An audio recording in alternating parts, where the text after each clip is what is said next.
महाशक्ति बनने का सपना पाल बैठा चीन इन दिनों बेहद ही हताश और परेशान है। भारतीय सेना से उसे इतनी मार जो पड़ी है। अरुणाचल में घुसपैठ करने की कोशिश कर रहे चीनी सैनिकों की भारतीय जवानों ने ऐसी कुटाई की कि उन्हें वहां से दुम दबाकर भागने पर मजबूर कर दिया। पड़ोसी देशों की सीमा में घुसपैठ करने, उनकी जमीनों को अपना बताने की आदत चीन की काफी पुरानी रही है, जिसके चलते ही आए दिन वो अपने पड़ोसी देशों के लिए समस्याएं खड़ी करता रहता है। हालांकि भारत से पंगा लेना उसे भारी पड़ जाता है, क्योंकि हर बार भारत के हाथों से मुंह की खाने पर मजबूर होना पड़ता है।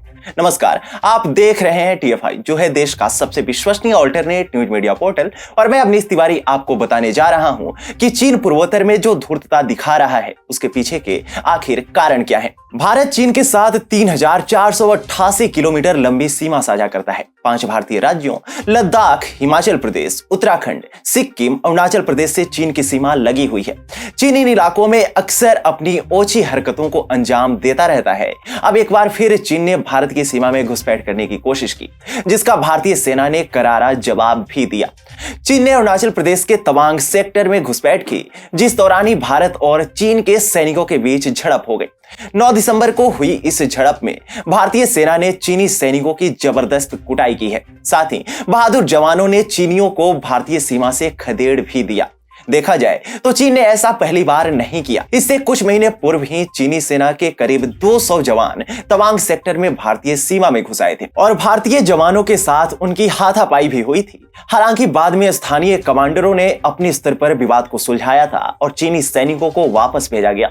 अब ऐसे में यहाँ प्रश्न यही उठता है कि आखिर क्यों चीन बार बार पूर्वोत्तर में इस तरह की हरकतें करता रहता है। इसके पीछे का सबसे बड़ा कारण यही दिखता है कि मोदी सरकार द्वारा पूर्वोत्तर को मजबूत करने की दिशा में उठाए जा रहे कदम से ड्रैगन बौखला गया है। अरुणाचल प्रदेश में चीन से सटे वास्तविक नियंत्रण रेखा यानी LAC के आसपास के इलाकों में बुनियादी ढांचे को मजबूत करने के लिए भारत सरकार ने हाल के वर्षों में कई विकास परियोजनाएं शुरू की हैं। इन परियोजनाओं को लेकर शुरुआत से ही चीन की बेचैनी देखने को मिली है। आप देखेंगे कि जब से मोदी सरकार सत्ता में आई है, उसने पूर्वोत्तर पर अपना ध्यान केंद्रित किया है। सरकार ने इन इलाकों के बजट में भारी वृद्धि की है। बता दें कि पूर्वोत्तर के इलाकों की आधारभूत परियोजनाओं के लिए इस वर्ष 249.12 करोड़ की रकम आवंटित की गई है, जबकि पिछले वर्ष यह महज 42.87 करोड़ थी। ड्रैगन की नापाक साजिशों को ध्वस्त करने के लिए सरकार लगातार बुनियादी ढांचे को मजबूत करने में जुटी हुई है। सीमा क्षेत्रों तक सड़क संपर्क बढ़ाने के लिए सरकार ने BRO के लिए निर्धारित राशि को पिछले वर्ष की तुलना में 40% बढ़ाकर 2022-23 के आम बजट में 3500 करोड़ रुपए कर दिया। वहीं चीन से सटे इलाकों में सड़क संपर्क बढ़ाने की कोशिशों का परिणाम यह है कि पिछले साल BRO उत्तर पश्चिम और पूर्वोत्तर के राज्यों में 102 सड़कें और पुल बनाए गए।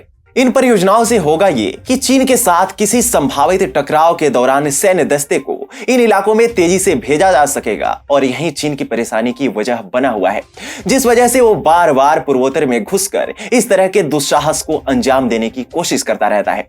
इसके अलावा चीन की बौखलाहट का एक बड़ा कारण अरुणाचल फ्रंटियर हाईवे भी है, जिसका निर्माण तेज गति के साथ किया जा रहा है। भारत का यह प्रोजेक्ट महत्वपूर्ण है क्योंकि इसके पूरा होने से अरुणाचल प्रदेश से सटी लाइन ऑफ एक्चुअल कंट्रोल पूरी तरह से एक हाईवे से जुड़ जाएगी, जिससे LAC पर चीन के द्वारा की जा रही गतिविधियों पर पैनी नजर बनाए रखना बेहद ही आसान हो जाएगा और चालबाज चीन की हरकतों का मुंहतोड़ जवाब देना भी सरल हो जाएगा। इस प्रोजेक्ट ने ड्रैगन की नींदें उड़ाकर रख दी है। तवांग सेक्टर में चीनी सैनिकों की उकसावे भरी कार्रवाई को पूर्वोत्तर में चल रही विकास परियोजनाओं से जोड़कर देखा जा रहा है।